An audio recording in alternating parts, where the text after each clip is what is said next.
옛날 옛적에 어느 마을에 돌쇠라는 양반 소년이 살고 있었습니다. 돌쇠는 일찍이 부모가 사고로 세상을 떠나고 홀로 외롭게 살고 있었습니다. 그런 환경에서도 돌쇠는 성심이 착하고 남의 것을 절대 탐하지 않는 그런 사내였습니다. 그리고 농이라고 해도 거짓말을 하지 않는 아주 강직하게 자랐습니다. 글 읽는 양반이 말이 양반이지. 돈이 없으면 그저 허울 좋은 일 아니겠습니까? 집에 돈이 없어서 남이 양반 집 허드렛 일을 도와주고 생계를 이어갔습니다. 그리고 일을 마치고 돌아와서는 글 읽는 것을 게을리 하지 않았습니다. 그런데 이 마을에는 욕심 가득한 탐욕한 마님이 살고 있었습니다. 이 마님은 오로지 돈밖에 모르는 안악인 것입니다. 보통 양반집의 머슴들이 대여섯이 해야 할 일을 그냥 두 명의 머슴에게 일을 시키고 그것도 모자라 투덜대거나 하소연하기만 하면 그간이란 세경을 한 푼도 주지 않고 쪼잔내는 정말 탐욕한 마님인 것입니다. 그런데 이 마님이 어느 날 장에 갔다가 가져온 돈천냥이 없어진 것입니다. 어찌 돈주머니가 없어진 것이지? 내 분명 치마 저고리에 고이 넣어놨는데? 어떤 놈이 가져간 거 아니야?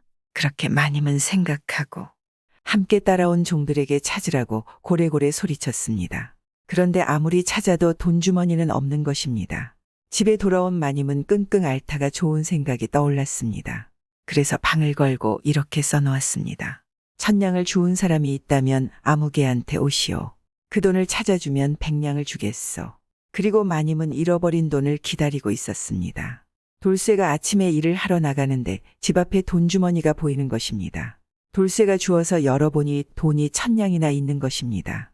이런 이 큰 돈을 잃어버린 사람이 있구나. 이 사람은 지금 얼마나 애통하고 있을까? 이걸 어떻게 찾아주지? 그래, 고을언님에게 갖다 주면 금세 찾아주실 거야. 돌쇠는 전혀 망설이지 않고 돈주머니를 들고 관아로 향했습니다.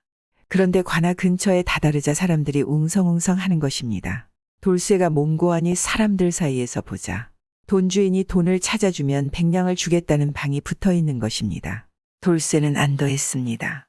아, 다행이다. 주인을 찾을 수 있겠구나. 빨리 가서 찾아줘야지. 지금 얼마나 마음고생하고 있을까. 돌쇠는 마님의 집에 가서 돈주머니를 찾았다고 말하지 않겠습니까? 그러자 마님이 기뻐하며 돌쇠한테 달려왔습니다. 정말 찾은 게냐? 1000냥 주머니? 어서 빨리 내놓아봐라. 그러자 돌쇠가 가슴속에서 꺼내어 마님에게 주었습니다. 마님은 돈을 세어보자 정말 1000냥이 딱 맞는 것입니다. 그런데 이제 돌쇠에게 100냥을 주어야 한다는 생각에 장난을 치기 시작했습니다. 돌쇠가 가져온 돈주머니에서 100냥을 몰래 빼내어서 자신의 소매에 넣고 놀라는 척하며 돌쇠에게 호통을 치는 것입니다. 내 이놈 분명 돈이 1000냥이어야 하는데 어찌 900냥만 있는 것이냐?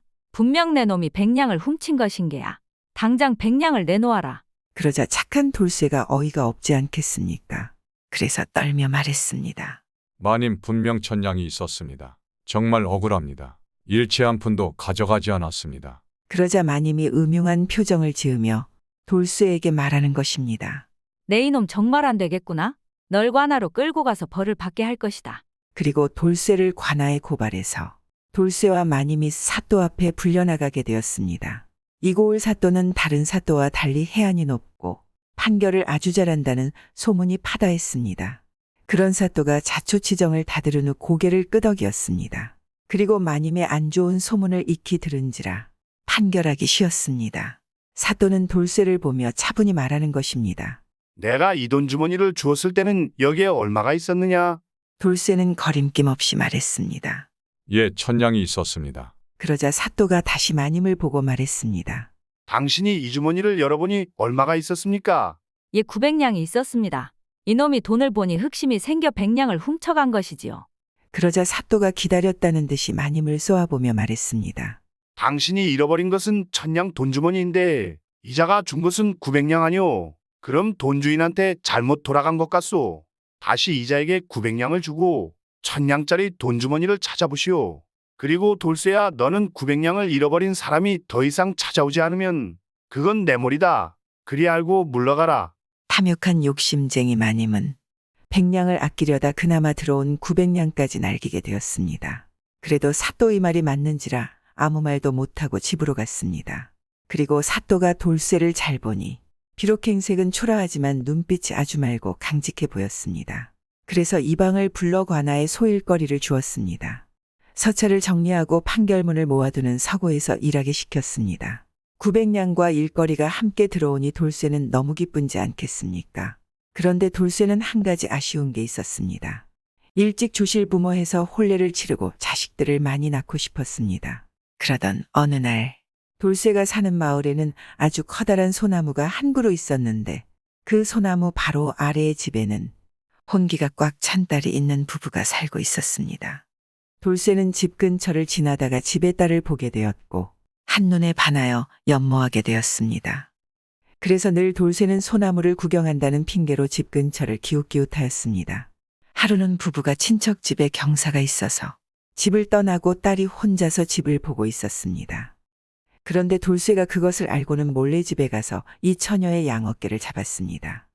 그러니 이 처녀가 그것을 뿌리치고는 돌쇠를 가만 보고는 말했습니다. 도련님이 예전부터 저를 보러 이곳에 오시는 것을 알고 있었답니다. 저 또한 도련님과 같은 양반에게 시집가는 것이 좋을 것이라 생각은 하고 있었습니다. 하지만 지금 이렇게 생각 없이 행동하시다가는 도련님이 우리 부모님에게 안 좋게 보이게 될까 심히 염려스럽습니다. 저는 이미 도련님을 마음속으로 허락하였으니 이제 부모님이 오시면 도련님이 저희 부모님과 혼인을 의논하시고 택일하여 그때 혼례하여도 늦지 않을 것입니다. 그러니 우선 이러지 마시고 기다리세요. 돌쇠는 이 말을 듣고는 너무나 좋아했습니다. 외모뿐 아니라 말 하나하나가 공손하며 배려하는 것 같았습니다. 돌쇠는 문득 아녀자의 어깨를 잡은 것을 후회했습니다. 알겠소 낭자. 내가 그러리다 놀라게 해서 미안하오. 내 행동을 부디 용서해 주시오. 그렇게 돌쇠는 처녀와 약속을 하고 돌아갔고 처녀는 약속대로 부모가 돌아오자 자신의 마음을 사실대로 털어놓고 돌쇠와 자신의 부모가 만날 자리를 마련해 주었습니다. 그리하여 돌쇠는 처녀의 부모와 함께 인사를 하고 혼인을 하려고 하던 참이었습니다. 그런데 마을에 또 다른 양반집 자제인 칠복이가 예전부터 이 처녀의 용모에 반해서 흑심을 가지고 있었습니다.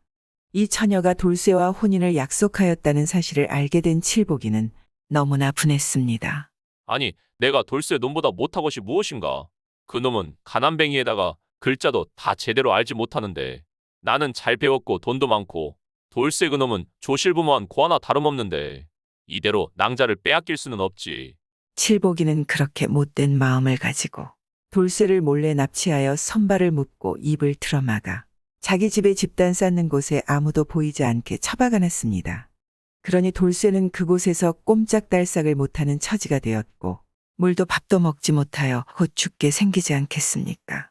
아, 돈도 벌었고 제대로 된 일도 찾았고 고운 신부도 얻었는데 이제 여기서 죽는구나. 내 복이 여기까지인가 보다. 돌쇠는 언제나 매일같이 마을의 제일 큰 소나무 아래에 와서 바로 옆집에 사는 처녀를 보곤 하였는데 어느 날부터인가 돌쇠가 보이지 않으니 처녀는 이상하게 생각했습니다. 아니, 이게 어찌 된 일이지? 왜 도련님이 요즘 통 보이지 않으시는 걸까? 무슨 일이 있는 게 틀림없어. 처녀는 아무래도 돌쇠에게 뭔가 일이 생긴 것이 틀림없다고 생각했습니다. 그리하여 이리저리 마을을 돌아다니며 수소문을 한결과 자신에게 평소에 추파를 던지던 칠복이가 며칠 전 돌쇠를 찾아다녔다는 이야기를 듣게 되었습니다. 그러니 이 처녀는 곧장 칠복이에게 가서 따졌습니다. 우리 돌쇠 도련님 어디에 있어요? 뭐라는 거야? 돌쇠는 누구야? 난 그런 놈을 알지도 못해. 처녀가 다짜고짜 따져대니 칠복이는 당황하며 대답을 하였습니다. 하지만 아무래도 칠복이의 대답하는 모양새가 뭔가 수상쩍다고 느낀 이 처녀는 계속해서 칠복이를 추궁했습니다.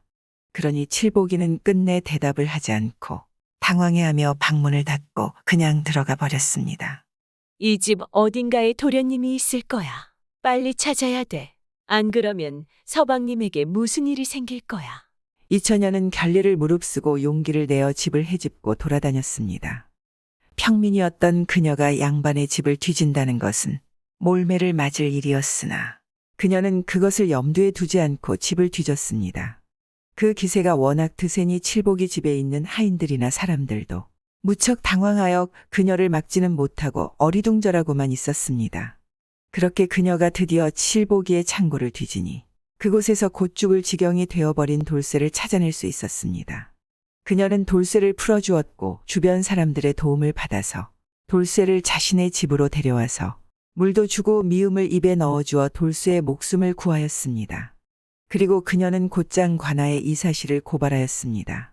그러자 사또가 아주 역정을 냈습니다. 그것이 사실인가? 돌쇠라면 내가 천거에서 이방을 돕는 성실하고 착한 사내 아닌가? 어서 칠복이란 자를 잡아오너라. 내 이놈을 가만히 두지 않겠다. 마을원님은 칠복이를 잡아와서 그를 신문하니 칠복이는 결국 자신의 범죄를 실토하였습니다. 마을의 원님은 이 칠복이를 크게 벌을 주었고 돌쇠를 구해낸 처녀의 용기를 몹시 칭찬해 주었습니다. 그리고는 돌쇠와 처녀의 혼인을 축하한다며 큰 돈까지 내어주었습니다. 처녀 덕택의 돌쇠는 무사히 살아나서 처녀와 혼인을 하게 되었고 두 사람은 서로 아끼며 행복하게 오래오래 살았습니다. 그리고 자신의 신랑감을 구해낸 이 처녀의 이야기에 마을 사람들은 오래도록 그녀를 칭찬했다고 합니다. 부모도 잃고 아무것도 없는 착한 돌쇠가 재물과 일도 없고 거기다 현명하고 어여쁜 아내를 얻었다는 이야기이지 않겠습니까? 요즘 우리들도 아무것도 없어도 이 돌쇠처럼 마음을 곱게 쓴다면 이런 좋은 일들이 생기지 않을까요? 구독은 공짜입니다.